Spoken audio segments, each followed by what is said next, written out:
Hi! Welcome to this video. This is a new series I created where I document the learnings I have in a particular video. Practice makes perfect, and why not start something with simple tasks for the meantime. Learnings from this video: have the ingredients you need close by, out of frame, so shooting will be quicker. Don't tap the pepper straight from the bottle. You just make a mess and you can't control the amount of pepper that goes into the dish.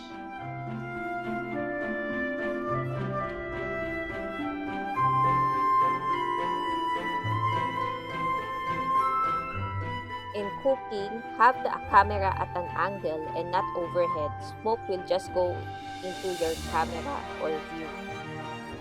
Keep the fire at low heat. Cooking while filming takes longer. You'll end up burning your dish. Hope you like this video. Please give this video a thumbs up and please subscribe to this channel. Bye-bye!